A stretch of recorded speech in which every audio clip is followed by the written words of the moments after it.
আজকে বানাবো ঝিঙে আলু পোস্ত। আমি একটু আলু কেটে নিয়েছি আর একটু ঝিঙে কেটে নিয়েছি। এবার একটু সর্ষের তেল দিয়ে দিলাম।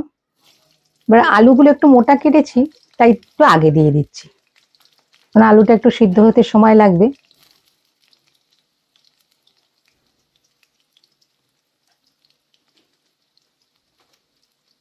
ওদিকে আমি পোস্তটা বেটে নিয়েছি নুন হলুদ দিয়ে। আলুগুলো একটু নাড়িয়ে চাড়িয়ে নিয়ে তারপর আমি ঝিঙেগুলো দেব।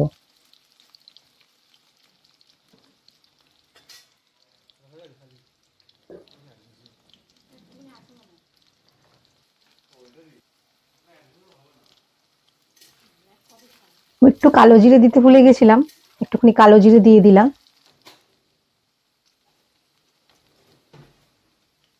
এবার আমি ঝিঙেগুলো দিয়ে দেবো।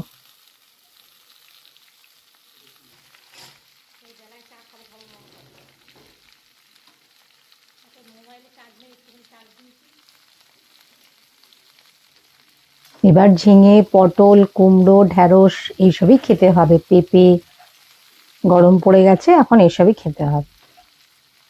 এখন আমি ভালো করে নাড়িয়ে চাড়িয়ে নিচ্ছি। এটা একটু আগে ভাজা ভাজা মতন করে নেব।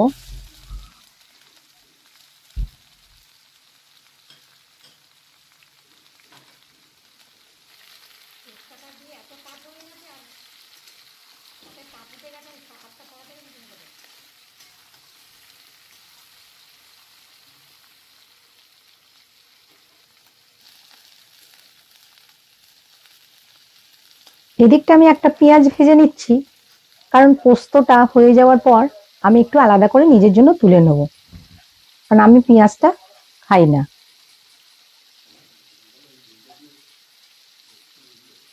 আমি পোস্ততে নুন হলুদ দিয়েছি, এখানেও একটু দিলাম, কারণ ওখানে অল্প করেই দিয়েছি।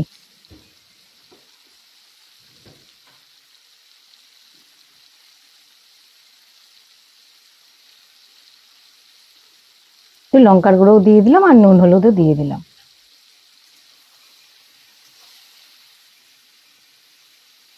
এবারও এটাকে একটু ভালো করে নাড়িয়ে চাড়িয়ে নিয়ে আমি পোস্তটা দিয়ে দিলাম।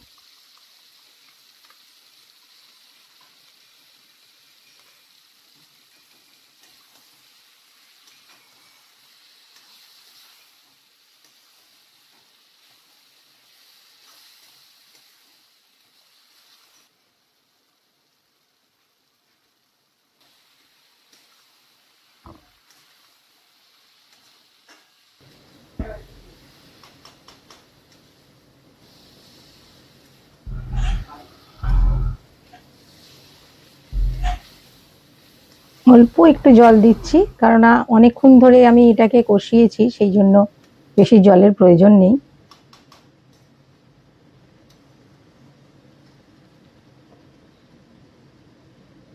এবার একটু সময়ের জন্য আমি ঢাকা দিয়ে দিলাম।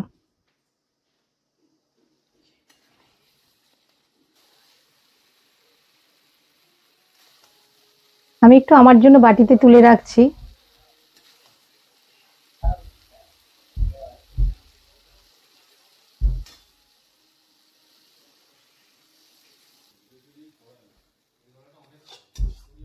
এবার আমি পেঁয়াজের কড়াইটার মধ্যে পোস্তটাকে ট্রান্সফার করে দিলাম।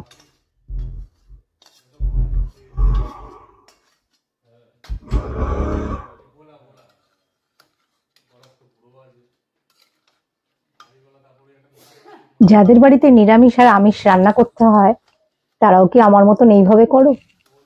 কমেন্ট করে জানিও।